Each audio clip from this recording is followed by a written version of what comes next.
आदरणीय दर्शकवृन्द, भक्ति दर्शन टेलिभिजनको योग र जीवन कार्यक्रममा यहाँहरूलाई स्वागत छ। दर्शकवृन्द, आज पनि हामी सधैँ चाहिँ योग र जीवन सम्बन्धी विभिन्न विषयहरू लिएर उपस्थित भएका छौँ। दर्शकवृन्द, आजको विषय छ हाम्रो मानव जीवनको सबैभन्दा महत्त्वपूर्ण पक्ष दिने हो। अरूलाई सुख होस् या कुनै पनि कुरा सेवामूलक काम हामी अरूलाई आफ्नो प्रकृति स्वरूपमा दिने नेचरमा छौँ। तर जब हामी दिनुको सट्टा लिने भावमा रहन्छौँ, आफूले मात्र पाउनुपर्ने, सब कुरा आफूलाई मात्रै हुनुपर्ने त्यो भावमा रहन्छौँ, तब हामीलाई दुःखको सामना गर्नुपर्ने हुन्छ। हामीलाई यो भावना जब हाम्रो शरीरको नदेखिने स्तरमा जब हामी आफ्नो सम्पूर्ण स्तरमा काम गर्दैनौँ, हाम्रो शरीरमा 7वटा स्तरहरू हुन्छन्, त्यो सबै स्तरमा हामीले काम गर्नुपर्ने हुन्छ। यसको बारेमा हामीले अगाडि नै कुरा गरिसकेका छौँ।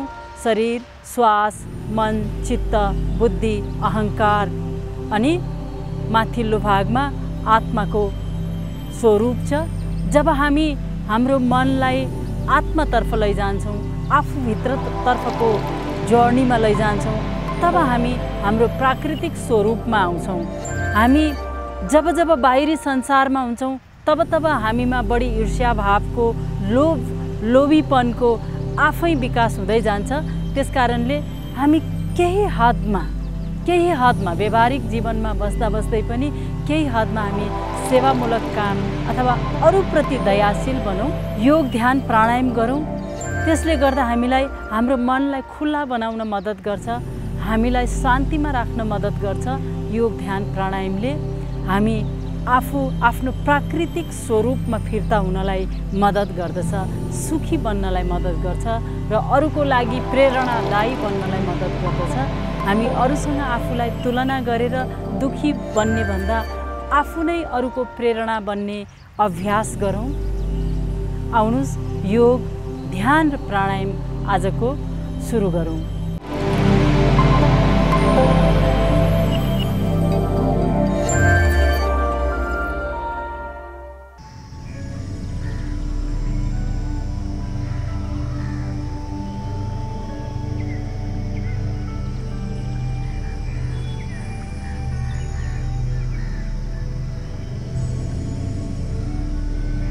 आउनुहोस् अब आजको योगको कार्यक्रम सुरु गरौँ। सधैँ जस्तै हामी आज मुद्रा ध्यानबाट सुरु गर्छौँ। आजको पालो छ अपान मुद्रा। अपान मुद्रामा चोरी औँला र कान्छी औँलालाई सिधा छोडिदिन्छौँ, बाँकी दुईटा औँलालाई ल्याएर बुढी औँलासँग जोड्छौँ। याद गरौँ, हेरौँ, छोरी औँला अगाडि सिधा छ, कान्छी औँला सिधा छ, बिचको माझी औँला र सानो औँलालाई भित्र ल्याउँछौँ, बुढी औँलाले टच गरिदिन्छौँ, सँगै राख्छौँ। दुईटा औँला अगाडि सिधा छ, हातलाई काखमाथि राख्छौँ, घुँडामाथि, श्वास भर्छौँ, छोडिदिउँ, श्वास भरौँ, छोडिदिउँ, रिल्याक्स। अपान मुद्राले हाम्रो शरीरमा शुद्धता ल्याउनलाई मद्दत गर्छ, शरीरलाई विकारयुक्त बनाउनलाई मद्दत गर्छ।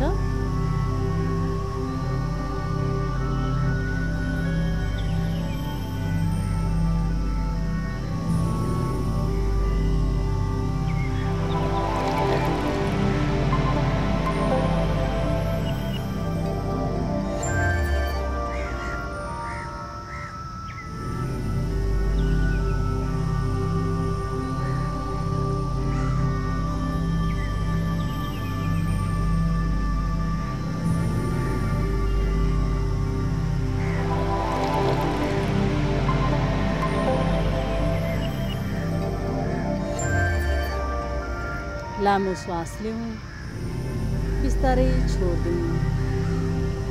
अपान मुद्राको अभ्यासलाई हामीले अझै समय बढाएर गर्न सकिन्छ। शरीरलाई विकारमुक्त बनाउनको लागि, वायु सम्बन्धी विकारहरू हटाउनको लागि अपान मुद्रा गरिन्छ। ध्यानपूर्वक हेरौँ, दुईटा औँला अगाडि छन्, कान्छी औँला र छोरी औँला, बाँकी दुईटा औँलालाई बुढी औँलातर्फ ल्याउँछौँ। बुढी औँलाले टच गर्छौँ अनि ढाड सिधा गर्दन सिधा गर्छौँ। याद गरौँ, हामी यो मुद्रालाई आफ्नै समयअनुसार अभ्यास गर्न सकिन्छ। कुनै पनि बेलामा श्वास भरौँ, छोड्दिउँ, श्वास भरौँ, छोड्दिउँ। अब बिस्तारै बिस्तारै सूक्ष्म व्यायामतर्फ लागौँ। सूक्ष्म व्यायाम हामी बिस्तारै गर्दनबाट सुरु गर्छौँ। श्वास भरौँ, दायाँ बायाँ, श्वास भरौँ, पछाडि अगाडि अनि रोटेसन गरिदिन्छौँ। गर्दनको बिस्तारै अगाडि आएपछि अर्को साइडमा रोटेसन गर्दनको।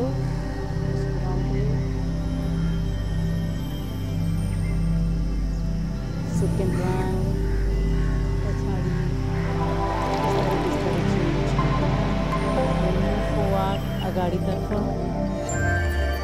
फेरि श्वास भरौँ, पछाडितर्फ पछाडि बिस्तारै फेरि मुभ फरवार्ड। श्वास भरौँ, बिस्तारै पछाडि अनि अगाडि। बडी रोटेसन यहीँबाट।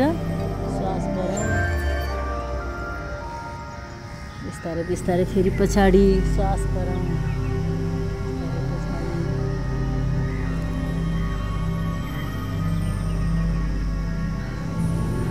अगाडि आऊ, झुक्दै फेरि अपोजिटमा।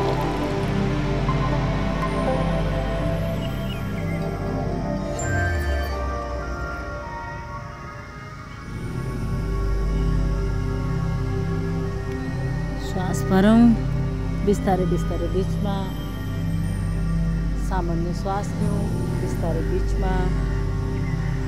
दुवै खुट्टालाई साइडबाट फैलाउँछौँ हामी हनुमानासन। खुट्टाको स्ट्रेच अनि हातहरूको स्ट्रेच गर्नलाई याद गरौँ। औँलाको टुप्पा आफूतर्फ छ। नेक्स्ट खुट्टालाई दुवै साइडमा बिस्तारै फैलाउँ। हातहरूले टच गर्ने प्रयास गरौँ। श्वास भरौँ, अझै शरीरलाई सिधा मिलाउँ। खुट्टा जमिनमा छ। श्वास भरौँ, दुवै हातलाई साइडमा टच गरौँ। अलिअलि गर्दै हामी बढाउँदै लैजान्छौँ। यदि टच गर्न सक्दैन भने बिस्तारै जति जान्छ त्यतिसम्म मात्रै लैजान्छौँ। योगमा जहिले पनि अलिकति इफोर्ट हामी लगाउँछौँ, हल्कासँग। इफोर्ट पनि इफोर्टलेसली लगाउँछौँ। श्वास भरौँ अनि अझै अगाडि जति जान्छ शरीरलाई त्यति केही प्रतिशत मात्रै अगाडि तन्काउँछौँ। श्वास भरौँ, अझै अगाडि खिचाव छ, याद गरौँ। श्वास भरौँ, खुट्टामा पुरै खिचाव छ, हातमा पुरै खिचाव छ। श्वास भरौँ, बिस्तारै बिस्तारै बिस्तारै बिस्तारै खुट्टामा टच गराउँछौँ। जसको खुट्टाको औँलामा टच हुँदैन, जहाँसम्म जान्छ त्यतिसम्म मात्रै हात लैजान्छौँ। यसरी बिस्तारै बढाउँछौँ। 3-4% जति बढाउँदै लैजान्छौँ, याद गरौँ। अझै अगाडि। अब कम्मरदेखि श्वास भरौँ, अलिकति झुकौँ। जसलाई ढाड दुख्ने समस्या छ अथवा समस्या छ उहाँहरूले बिस्तारै गर्ने या नगर्ने गर्न सकिन्छ। यो आसनलाई अभोइड गर्न सकिन्छ। खुट्टालाई अझै तन्काउँ, हातहरूलाई अझै तन्काउँ। श्वास भरौँ, छोड्दै छोड्दै तल, छोड्दै छोड्दै तल। खुट्टाको नसाहरू पुरै तन्किराखेको छ, याद गरौँ। श्वास भरौँ, श्वास छोड्दै अझै तल, अझै तल। गर्दनलाई झुकाइदिउँ। एकैसाथ झ्वाट्ट गर्दैनौँ हामी। अझै तल, अझै तल, अझै तल। श्वास भरौँ, डाउन एन्ड डाउन, डाउन। हरेक पटकमा हामी यो अभ्यासलाई बढाउँदै लैजान्छौँ। श्वास भरौँ, भर्दै भर्दै माथि उठौँ। विश्राम, रिल्याक्स एकपटकलाई। फेरि यही क्रमलाई याद गरौँ। आसन गर्ने बेलामा हामी हरेक चोटिमा बढाउँदै लैजान्छौँ। यदि हात अगाडिसम्म गएको छैन, बिस्तारै बिस्तारै श्वास भरौँ। श्वास छोड्ने बेलामा अझै लैजान्छौँ। स्टार्ट गरौँ। डाउन। खुट्टामा पुरै खिचाव छ, याद गरौँ। दुखाइ छ हल्का। ढाडलाई अझै तल, भुन्मनासन। खुट्टाको नसाहरूलाई, हातलाई तन्काउने काम गर्छ। खुट्टालाई लचिलो बनाउँछ र स्वस्थ बनाउँछ। हातलाई, पाखुरालाई अनि गर्दनको भागलाई। अझै अगाडि, अझै तल, अझै अगाडि, अझै तल, डाउन। फेरि श्वास भरौँ। रिल्याक्स। खुट्टामा पुरै तन्काइ छ, केही हल्का महसुस गरौँ। हातले थोरै थपथपाउन, मसाज गर्न सकिन्छ। खुट्टालाई हल्का मसाज गरौँ, हल्लाइदिउँ। फेरि अर्को राउन्डमा श्वास भरौँ, हातहरू फैलाइदिउँ। श्वास भरौँ, अझै हात फैलाइदिउँ। खुट्टालाई केही बेर अझै परसम्म। बिस्तारै बिस्तारै हाम्रो शरीरमा फ्लेक्सिबिलिटी आउँदै गर्छ। याद गरौँ आफ्नो शरीरमा आएको परिवर्तनलाई। श्वास भरौँ, छोड्दै छोड्दै तल, down and down and down. अझै तल, अझै तल, अझै तल, अझै तल।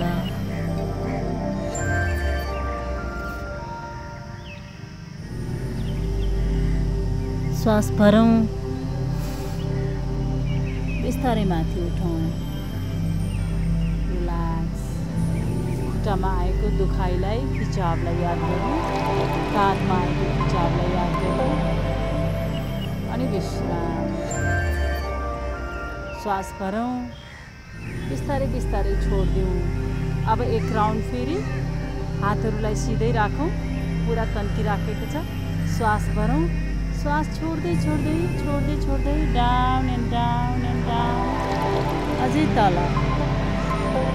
शरीरमा आएको लचकतालाई महसुस गरौँ। Down and down, down.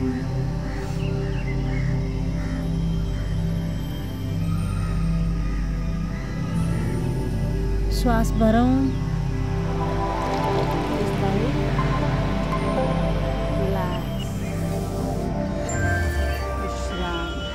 बिस्तारै बिस्तारै देब्रे खुट्टालाई मोडिदिउँ। दाहिने खुट्टा सिधै अगाडि छ। खुट्टा सिधा गरौँ। श्वास भरौँ। दाहिने हातले औँलाको टिप्समा समातेको छ, देब्रे हात माथिबाट। जति सकिन्छ कम्मरलाई दाहिनेतर्फ।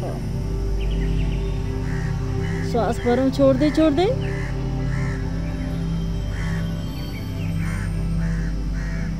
श्वास लिँदै छोड्दै, श्वास लिँदै छोड्दै।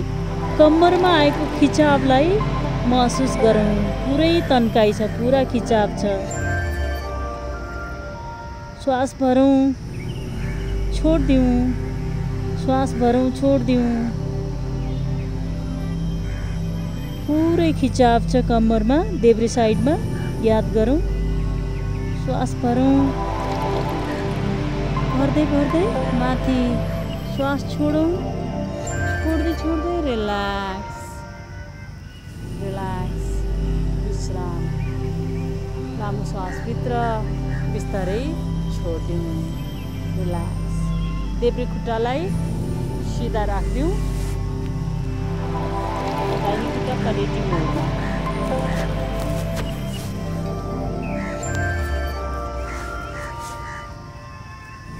हातले समातौँ, दाहिने हात सिधा छ, माथिबाट लैजान्छौँ। देब्रे हातले समातौँ। श्वास भरौँ। दाहिने हात देब्रे साइडमा बिस्तारै। श्वास भरौँ, छोडिदिउँ। श्वास भरौँ, छोडिदिउँ। अझै तन्काउँ। दाहिनेतर्फ कम्मरमा आएको खिचावलाई महसुस गरौँ।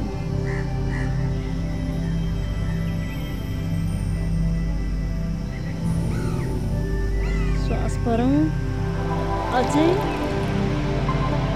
देब्रे साइडमा अझै तन्किन्छौँ। पुरै खिचाव छ, तन्काइ छ। दाहिनेतर्फ ढाडमा, गर्दनमा पाखुरामा याद गरौँ श्वास लिँदै छोड्दै। श्वास भरौँ छोडौँ, श्वास भरौँ छोडौँ, श्वास भरौँ। बिस्तारै बिस्तारै माथि जाउँ, श्वास छोड्दै छोड्दै विश्राम, रिल्याक्स।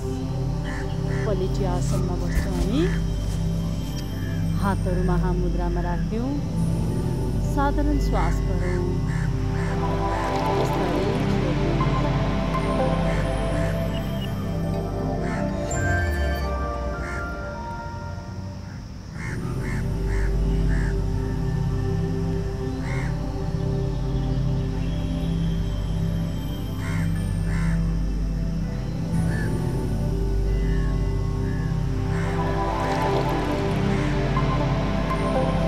नाडी शोधन प्राणायाम गर्छौँ। छोरी औँला र बुढी औँला जोड्दिउँ। तीनवटा औँला सिधा राखौँ देब्रे हातको। दाहिने हातको छोरी औँला आँखी भाउको बिचमा, अर्को औँलाले सपोर्ट गरौँ। श्वास लिउँ दुवै नासिकाबाट। दाहिनेलाई ट्याप गरौँ, देब्रेबाट श्वास छोड्दिउँ। अब देब्रे नासिकाबाट श्वास लिउँ, रोकौँ केही बेर, दाहिनेबाट छोड्दिउँ। दाहिनेबाट श्वास भरौँ, रोकौँ, देब्रेबाट छाड्दिउँ। यही क्रमलाई जारी राखौँ।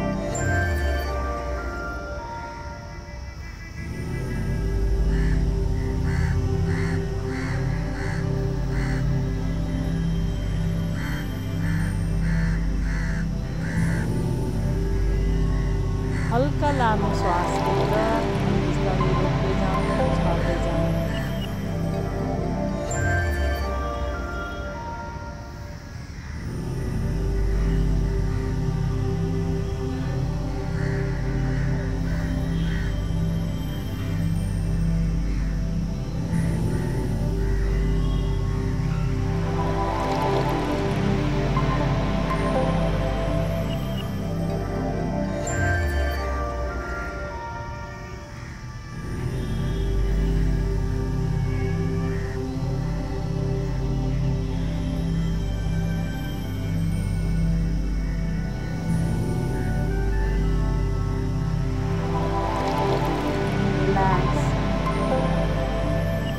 नाडी शोधन प्राणायामलाई हामी केही बेर लम्ब्याउन सक्छौँ आफ्नो समयअनुसार।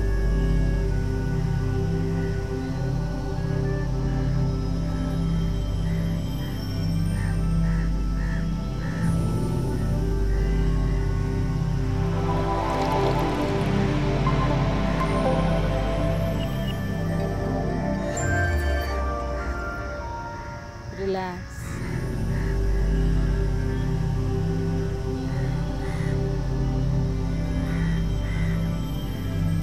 बिस्तारै बिस्तारै आँखा खोलो अनि विश्राम।